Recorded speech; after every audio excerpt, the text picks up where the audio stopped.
Welcome to this video on the Eight of Wands. We can see the Thoth version here on the left, and it's quite a departure from the Rider-Waite card which we see on the right hand side here. I think this is the only card within the minors of the Rider-Waite that actually doesn't contain people. So you've got the wands moving left to right across the background unobstructed. You've got a river in the background here, and the wands are clearly separate and in groups.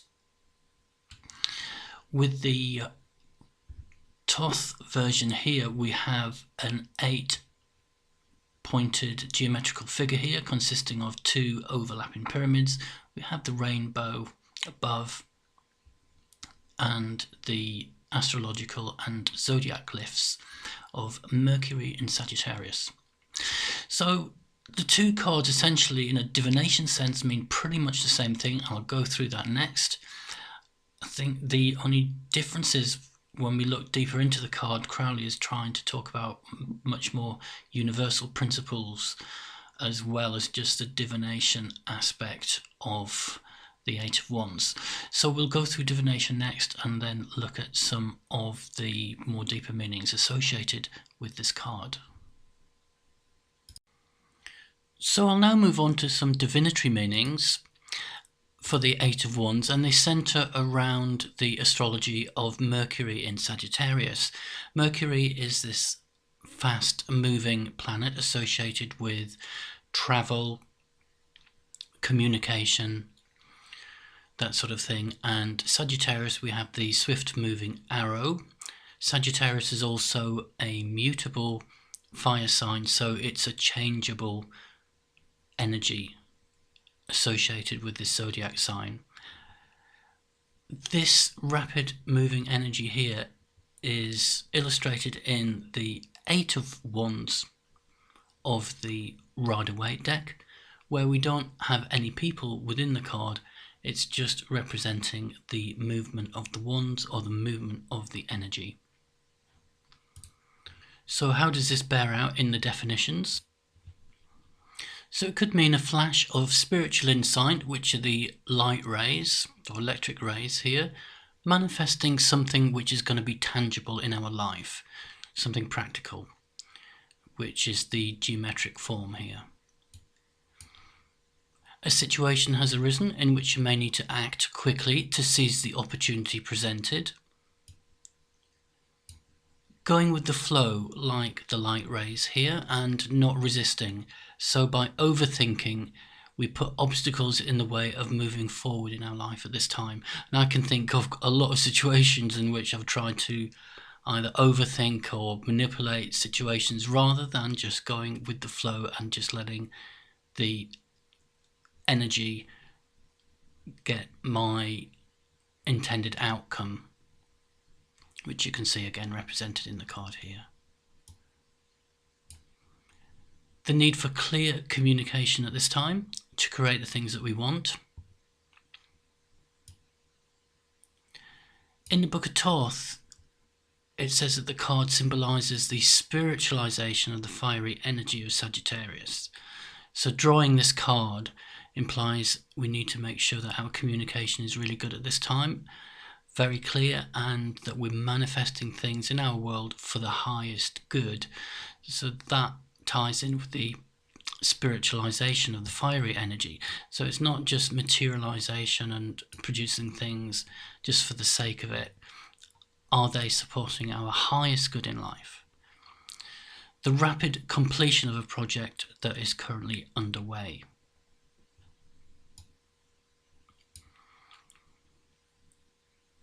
You're bursting with energy and ideas similar to above here, and the danger is that we want to move on to the next task before completing what we have already started. So sometimes with this card it can mean that we have several things going on at once and don't complete any of them. It's like with the Rider-Waite card here, none of the wands is actually touching the ground. It doesn't actually, the force is not grounded, and you don't get any resultant outcome. It's just fast moving energy.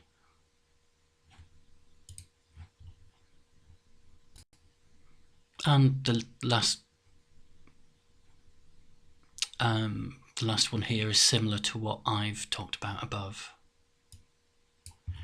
So in the reversed aspect, we can have impulsive ideas or actions, charging ahead without any thought out plan, resisting change, not going with the flow, again having too many ideas at once and not grounding any, procrastination, not taking action when it's needed, obstacles that get in the way of your plans for the future. So you're planning things, but life just throws up its glitches and they don't seem to be able to get completed. Poor communication, so your plans go to waste.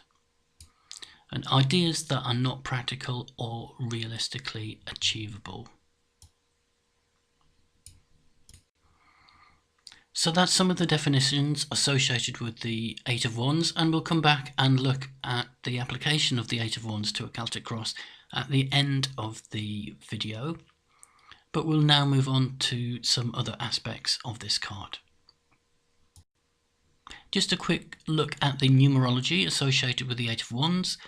The 8 is associated with the cube because the cube has 8 corners, and this produces a relatively stable structure.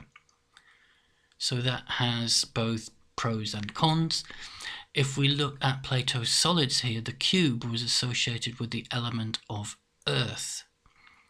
So this ties in with the definition of the Eight of Wands, and that is the production of something tangible from our thoughts, our ideas, and the energy that we carry, just as we see in the production of the geometric form from these arrows.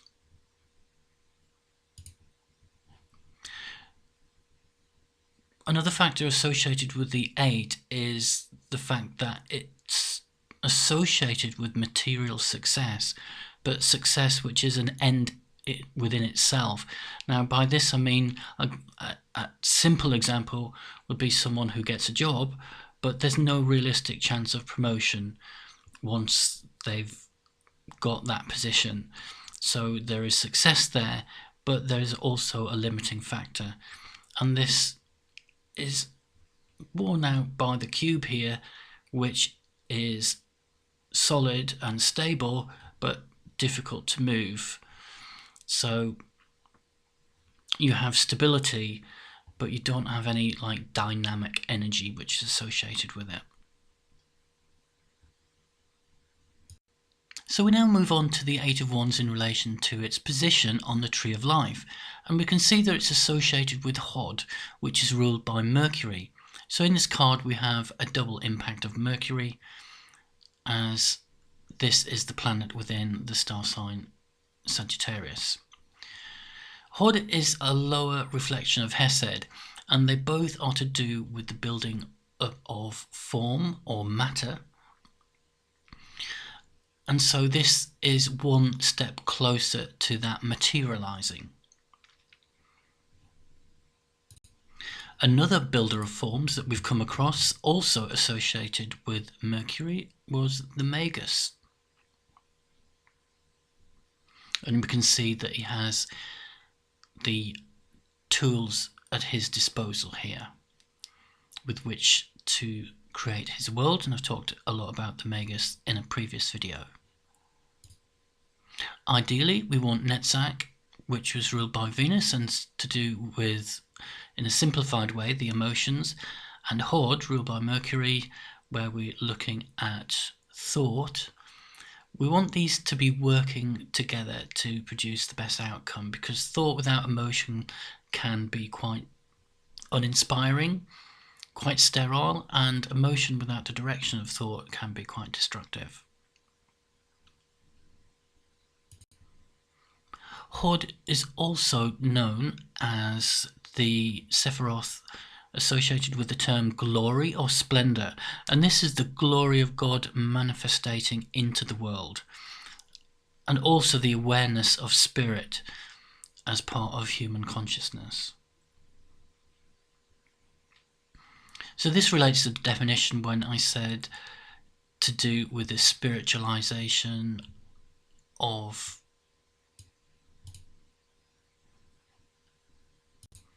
the fiery energy of Sagittarius.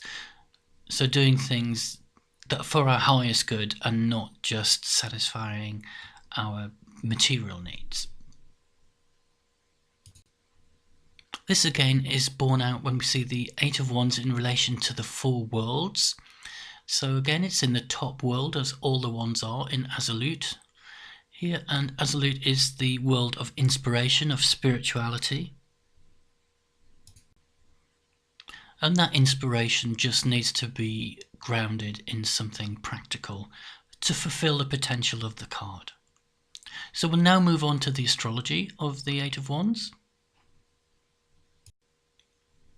The Eight of Wands is associated with the first decan of Sagittarius, which is 0 to 10 degrees, and this gives the initial impulse of this zodiac sign. The second decan is associated with the stabilization of the energy, and the third to do with the decline of the energy as the next sign is entered. So the initial impulse of the first decan gives this card the impetus of energy that the card represents. One thing to bear in mind is that the planet Mercury is in its detriment in Sagittarius. So what do we mean by that? If we look at this other decan wheel here, we can see that Mercury is at home in Gemini. And Gemini is the furthest away that you can get, 80 degrees away from Sagittarius. So you would expect its energy to be weak. But we did state in the previous section that Hod is also ruled by Mercury, and therefore we do get a double dose of that energy. But nevertheless, there is an inherent sort of a restless intellect associated with this card. Again, going back to the Rider-Waite version, the wands haven't touched the ground. It's like you have the potential, but is it going to happen? Are these wands going to plant and find their destination and find the right destination? And also here we can see there is energy producing form and there's a potential for a good overall outcome, but there is an inherent restlessness and unpredictability associated with this card, with the energies that we've got. So I think that's all I want to say about the astrology. We'll now move on to the symbolism of this card, and I think this is a beautiful looking card, much better than the Rider-Waite counterpart here. One thing to note in this particular card is the fact that we have these 8 electrical rays replacing the wands and also flames. We can see in all of the other cards we've got the actual wands themselves, whereas these are missing in the 8 of Wands and they're replaced by electric rays here. And also in all of the other cards you have flames. So we have the Yods in the Ace, flames within the closed system in the 4, for instance, harmony in the 6, disharmony of the flames in the 7, and then they're back again in the 9 and 10. But we have these electrical rays in the 8. So the 8 is quite unique. And Crowley states, the pictorial representation of this card shows the light wands turned into electrical rays, sustaining or even constituting matter by their vibrational energy. So the bit of science there, just how matter comes, how energy comes into form, and there's a whole branch of physics that will enlighten you on the mechanics of that. looking at the central figure in more detail here, it's obviously got 8 points, which the number 8 is associated with the 8th Sephiroth, which is Hod. And we have 2 overlapping pyramids. So I've just outlined these separately. We have one with a square base here, and the other which looks like a parallelogram as a base, or sort of diamond shape. And notice that the apexes of both of these pyramids do not coincide with the central point of the rays. And again, I think this just represents the inherent possible instability of the card that I talked about in the previous section. Although Crowley does state, electric energy has created intelligible form, so it does imply that there is a great potential for a positive outcome when this card is drawn. The only other significant thing really is the rainbow. Some people interpret that as like a positive outcome. When you look at the Book of Thoth and what Crowley does intend the rainbow to mean, I'll again just draw another quote here. He states, "Above this restored universe shines the rainbow, the division of pure light which deals with maxima into 7 colours of the spectrum which exhibit interplay and correlation." So maxima is, I think, essentially the macrocosm, the universal white light from which everything is derived, and the 7 colours of the spectrum which exhibit interplay and correlation. Well, that is just the diversity of the creation. So it's like this prism effect where you get the oneness or God or the white light, which the white light can be meditated upon in a meditation group that I advertise on the website. It's all about meditation on spiritual light and sound. So we have the spiritual white light forming the creation, which is a multitude of colour. So I think that's it with regards to the symbolism. Although I did forget to mention that the rainbow is also associated with the art card, where you get the rainbow at the top of the garment, over the shoulders of the figure in the art card here, and here is the arrow of Sagittarius. So the art card again is all about the integration of opposites to produce something new, which is essentially, it does tie in with the production of something new from the inspiration, which is channeled into matter, which is what the potential of the 8 of Wands is all about. So that concludes the symbolism. We'll now just move quickly on to the transition between the 7 to 8 of Wands. A quick look at the transition between the 7 and 8 of Wands here. So what has been gained from the experience of moving through these 2 cards? Well, in the 7 we had Valor, which was the overcoming of obstacles, putting all of our effort into something to achieve success. In the 8, we've gained more confidence, and there's more sort of space for us to think freely and openly, so we feel more inspired. We just need to ground those ideas. That said, with Mercury in Sagittarius, there's bound to be some instability in the future, with so much energy being applied at once. So we'll now move on to the last section of the video, which is just to see how the Eight of Wands applies to a Celtic cross-spread. The last section of the video here, the application of the Eight of Wands to a Celtic cross-spread. So if the Eight of Wands appears in the first position, which is the dominant energy of your spread, it could mean a situation has arisen in which you may need to act quickly to seize the opportunity presented. In position number 2, current challenge affecting your issue, the Eight of Wands would signify a lack of communication or acting in haste.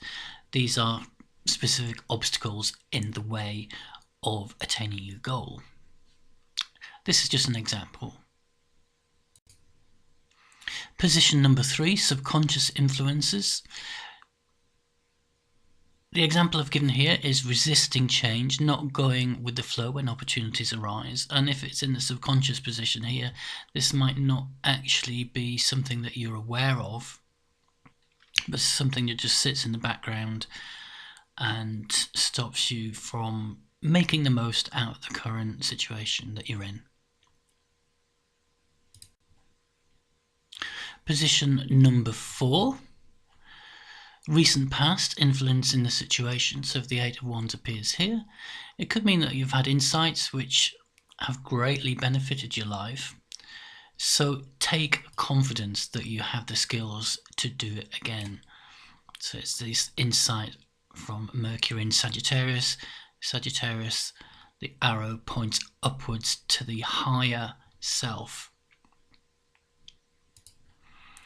In position number 5 here, our hopes and goals. So if the Five of Wands appears here, it could simply mean to live life feeling more spiritually inspired, and we've talked about the spiritual aspect of this card quite a bit.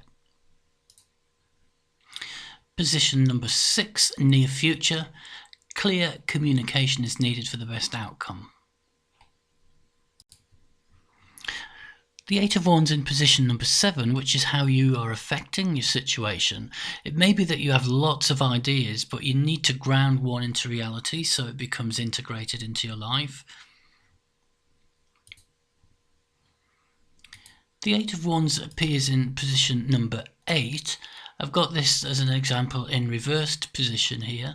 It could mean that obstacles are getting in the way, so you've got plans, ideas, you want to actually put them into reality. It could be a work environment where you want to improve your situation, but there are obstacles in the way, such as the attitude of work colleagues. That could be an example of that. Next we have the Nine of Wands appearing, the Eight of Wands appearing in position number 9. This is a guidance and warning, so it could mean really that don't have too many goals at once, work on one, take time to see it to fruition without rushing. There is a tendency with this card to rush. If in a relationship setting, then clear communication is needed. Just go with the flow without rushing things and see where things are naturally progressing. So we'll move on to the final position.